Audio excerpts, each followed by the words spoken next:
Nedumangad Drona PSC coaching സെന്ററിന്റെ ഭരണഘടനാ ക്ലാസ്സിലേക്ക് സ്വാഗതം. ഇന്ന് നമ്മൾ പഠിക്കാൻ പോകുന്നത് ഇന്ത്യൻ ഭരണഘടനയുടെ ആമുഖത്തെക്കുറിച്ചാണ്. ആമുഖം നമ്മൾ കടന്നുകൊണ്ടിരിക്കുന്നത് അമേരിക്കൻ ഭരണഘടനയിൽ നിന്നാണ്. ഈ ആമുഖത്തെക്കുറിച്ച് ഈ ആമുഖം തയ്യാറാക്കിയത് ഇന്ത്യയുടെ പ്രഥമ പ്രധാനമന്ത്രിയായ ജവഹർലാൽ നെഹ്റുവാണ്.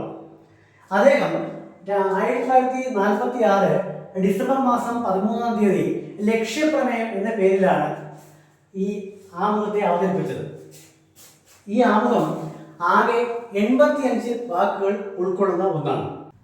ഭരണഘടന ഉണ്ടായ ശേഷം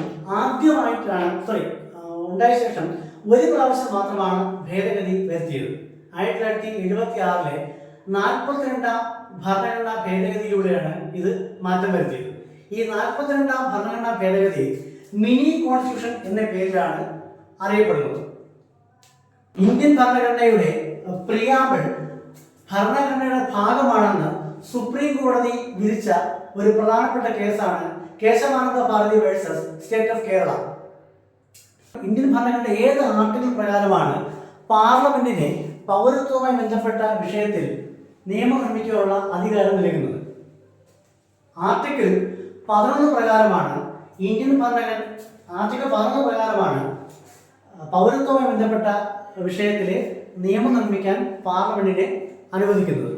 ഇത് പ്രകാരമാണ് 1955 ഇന്ത്യൻ സിറ്റിസൺഷിപ്പ് ആക്ട് പാർലമെന്റ് പാസ്സാക്കിയിരിക്കുന്നത്. ഇത് പ്രകാരം ഇന്ത്യൻ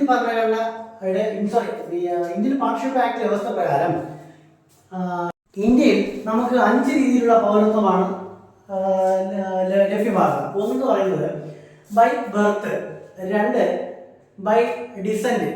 ബർത്ത് മീൻസ് ജന്മനാ ലഭിക്കുന്നത്, ഡിസെന്റ് എന്ന് വെച്ചാൽ എന്താണ്, നമുക്ക് പിന്തുടർച്ചയായിട്ട് ലഭിക്കുക. അതായത് ഉദാഹരണമായിട്ട് ഇന്ത്യൻ പൗരനായ ഒരു വ്യക്തിക്ക് വിദേശത്ത് വെച്ച് ഒരു കുഞ്ഞ് ജനിച്ചാൽ ആ കുഞ്ഞിനെ നമുക്ക് എന്ത് ചെയ്യാം, ഇന്ത്യൻ പൗരത്വം നൽകാം.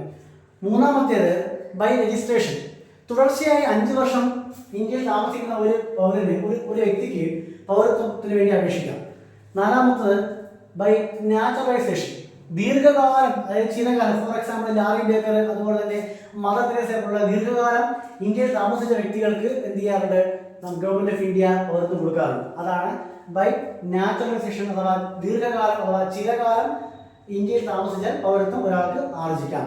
ആൻഡ് ഫൈനലി, ഏതെങ്കിലും ഒരു ഭൂപ്രദേശം ഇന്ത്യയോടുകൂടി ചേർക്കപ്പെട്ട് കഴിഞ്ഞാൽ ആ ചേർക്കപ്പെടുന്ന പ്രദേശ ജനങ്ങൾക്ക് ഇന്ത്യയുടെ പൗരത്വം ലഭിക്കും, ബൈ ഇൻകോർപ്പറേഷൻ ഓഫ് ടെറിട്ടറി. ഇങ്ങനെ 5 രീതിയിലാണ് പൗരത്വം നമുക്ക് ഇന്ത്യയിൽ നൽകി വരുന്നത്.